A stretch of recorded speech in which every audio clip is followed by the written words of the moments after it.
ভালোবাসা সত্যি ভয়ঙ্কর রকমের সুন্দর যদি মানুষটা সঠিক হয়। জীবনে ভালোভাবে বাঁচার জন্য এমন একজন মানুষই যথেষ্ট যে আপনার ছোট ছোট ইচ্ছাগুলোর গুরুত্ব দিবে। শুধুমাত্র ভাত কাপড় দিলেই আর এক বিছানায় শুইলেই স্বামী হওয়া যায় না। হ্যালো এভরিওয়ান, আসসালামু আলাইকুম। This is me Emily from my page Tasnim Akter Emily. আপনাদের সবার ভালোবাসার এমিলি আপু চলে আসছে আপনাদের জন্য আরো একটা নতুন ব্লগ নিয়ে। সবাই জানেন যে আলহামদুলিল্লাহ আমার একটা ছোট্ট বিজনেস আছে, যে বিজনেসটা আপনাদের সবার বিশ্বাস আর ভরসার জায়গা। যেহেতু আমার প্রতিদিন প্রায় 70 থেকে 80 লিটার তেল জাল করতে হয় বড় বড় ডেকে করে, তো তেল জাল দেওয়ার সময় চুলাটা নষ্ট হয়ে গিয়েছে, যার জন্য চুলা কিনতে চলে আসছি বাহিরে। আপনাদের ভাইয়াকে বললাম যে পছন্দের একটা চুলা ছিল, বিশেষ করে রান্নার বিভিন্ন ধরনের ভিডিও দেখতাম আর চুলাগুলোও দেখতাম, তাই আমারও শখ হলো এরকম একটা চুলা নেওয়ার। তো যেহেতু একটা জিনিস নষ্ট হয়ে গিয়েছে, পুরাতন গেলে আসলে নতুন আসে, এটা আসলে আমার জন্য ভালোই হয়েছে। চুলাটা নষ্ট হওয়ার পর নতুন একটা চুলা কিনতে চলে আসছি। আপনাদের ভাইয়াকে জাস্ট আমি ভিডিও দেখাই বলছিলাম যে এরকম একটা চুলা আমার নেওয়ার খুবই ইচ্ছা।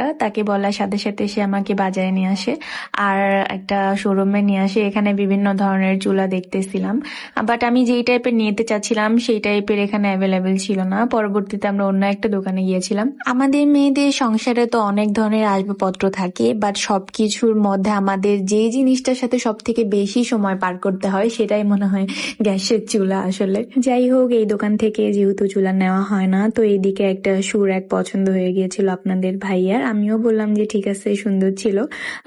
তারপরে নেওয়া হয় নাই, কারণ এই দোকান থেকে আমরা চুলা নেই নাই, ওর একটা পরিচিত একজনের দোকান থেকে নেওয়া হয়েছিল, যার জন্য এটাও নেওয়া হয় নাই। নেক্সট টাইম নেওয়া হবে। দেন বাইরে গিয়ে ব্যাংক থেকে কিছু টাকা তোলা হইলো।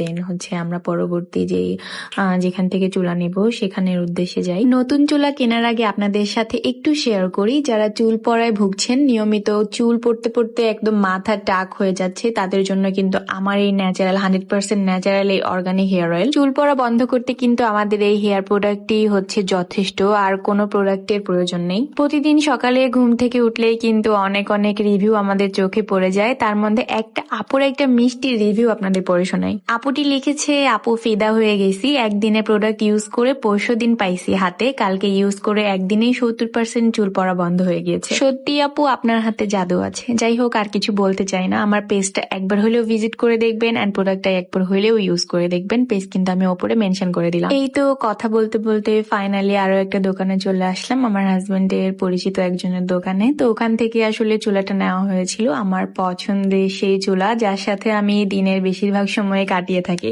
আর হ্যাঁ, ভিডিওর লাস্ট পার্ট গুলা কিন্তু অনেক বেশি ইন্টারেস্টিং আজকে, সো লাস্ট পর্যন্ত ভিডিও না দেখে কিন্তু কেউ কোথাও যাবেন না।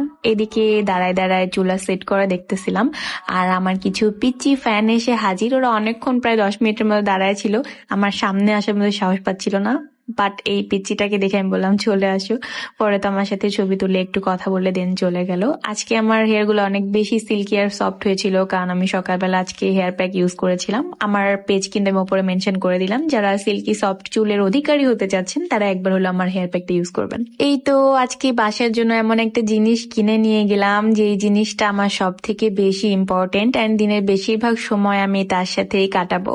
শেষমেশ আপনার ভাইয়া তো বাসায় নিয়ে যাচ্ছে আর আমাকে বলতেছে যে তুমি একটু দাঁড়াও, আমি আসতেছি। তারপরেই তো আমি একা একা বাইকের কাছে দাঁড়াইছিলাম, তার বাইক চালানোর হ্যান্ড গ্লোভসটা একটু পরে ট্রাই করে দেখতেছিলাম। দাঁড়ায় থাকার এক মুহূর্তে সে ওপর থেকে আস্তে আস্তে নেমে আসে আর হাতে তার একটা জিনিস দেখতে পাই। পরে দেখি যে আমার ওভারকোটটা নিয়ে আসছে। বারবার জিজ্ঞাসা করতেছিলাম যে কেন তুমি এটা নিয়ে আসছো, কোথায় যাবা কোথায় যাবা। সে কোনো কথা না বলে আমাকে জাস্ট জোর করে ওভারকোটটা পরায় দেয়। বাই দ্য ওয়ে, আজকে ভিডিওটায় পরে থাকা এই সুন্দর ড্রেসটা কিন্তু আমি নিয়েছিলাম এই পেজ থেকে। আপনারা চাইলে কিন্তু এই পেজে যে কোনো ধরনের কাস্টমাইজ ডিজাইন আপনারা দেখাইতে পারেন, ঠিক সেভাবে বানিয়ে দেওয়া হবে। বিভিন্ন ধরনের কালার বলেন বা বিভিন্ন ধরনের ডিজাইন। সো পেজটা কিন্তু আমি উপরে মেনশন করে দিলাম, চাইলে আপনারাও নিয়ে নিতে পারেন। গল্প করতে করতেই একদিন আমি আমার হাজবেন্ডকে বলেছিলাম যে রাস্তার ধারে কোনো একদিন দুইজন মিলে হঠাৎ করে গাড়ি ব্রেক দিয়ে রাস্তার ধারে বসে বসে কোনো একটা দোকানে, মানে একটু দোকানটা যেন একটু ওল্ড টাইপের হয়, মানে একটু পুরাতন দোকান বা একটু গ্রাম টাইপের, গ্রাম সাইডের হয়। তো ঠিক সেরকম একটা দোকানও পেয়ে গিয়েছি আমরা যাইতে যাইতে। আজকে আসলে হঠাৎ করে আপনাদের ভাই এরকম একটা প্ল্যান করবে আমার জানা ছিল না। আমার ছোট ছোট খুশি, আমার ছোট ছোট ভালো লাগাগুলো সে অনেক বেশি মানে গুরুত্ব দেয়, তার কাছে অনেক বেশি গুরুত্বপূর্ণ আমার ভালো লাগার প্রতিটা বিষয়।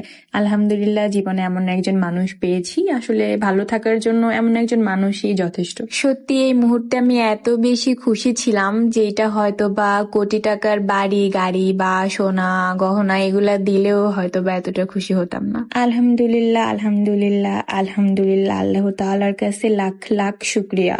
তারপর এই তো চা খাওয়া শেষ করে আমি একটা চাটনি খেয়ে নিই, যেটা গ্রাম টাইপের দোকানগুলোতে পাওয়া যায়, আমার অনেক ভালো লাগে। দেন আমরা আবার বাইক নিয়ে চলতে শুরু করি, জানি না আজকে আমাদের গন্তব্য ঠিক কত দূর। চলতে চলতে আমরা একটা ব্রিজে গিয়ে দাঁড়াই, তো এখানেও যে দাঁড়াবো এটাও আমার প্ল্যান ছিল না, বা এটাও আমি জানতাম না যে আসলে এই জায়গায় আমরা দাঁড়াবো। তো এই ব্রিজটা বা এখানে কে কে ফুচকা বা চটপটি খেয়েছেন অবশ্যই কমেন্ট করে জানাবেন চিনে থাকলে।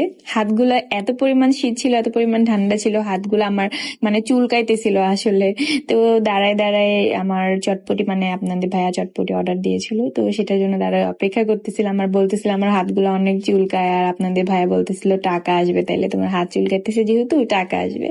পরেই তো গরম গরম চটপটি আমাদের সার্ভ করে, তারপর আমরা গরম গরম চটপটি খেয়ে ফেলি। পরিশেষে বলবো মেয়ে মানুষকে খুশি করতে আসলে তেমন কিছু লাগে না, যদি আপনি মন থেকে চান যে আপনি আপনার ওয়াইফকে বা আপনি আপনার প্রিয়জনকে খুশি করবেন, তাহলে সত্যি বেশি কিছুর প্রয়োজন হয় না। একটা বয়স শেষে হয়তো বা আমাদের এই ইচ্ছাগুলা বা এই ভালো লাগাগুলা বা এই সকল চাহিদা থাকবে না, কিন্তু দিন শেষে আমাদের এই যে সময়গুলো, সুন্দর সময়গুলো যেগুলো আমরা এখন পার করছি, সেগুলো সারা জীবন স্মৃতি হয়ে থাকবে। বাড়ি ফেরার পথে তার কাছে আমার লাস্ট আবদার ছিল যে আমি একটু বাইকটা চালাই, তুমি আমার পেছনে বসো, এটা আমার অনেক দিনের ইচ্ছা। তো সেও রাজি হয়ে যায়, আমি অনেক বেশি খুশি ছিলাম। আই লাভ ইউ মেহেদি, আমি তোমাকে অনেক বেশি ভালোবাসি, সারা জীবন তুমি আমার পাশে থেকো, আমিও আমার মৃত্যুর আগের দিন পর্যন্ত তোমার পাশে থাকবো ইনশাল্লাহ। সবাই আমাদের জন্য দোয়া করবেন, আমরা যেন এভাবেই সারাটা জীবন হাসি খুশি ভাবে কাটিয়ে দিতে পারি। তো আজকে ভিডিওটা এই পর্যন্তই, দেখা হচ্ছে অন্য কোনো ভিডিওতে। আল্লাহ হাফিজ and thank you so much for watching.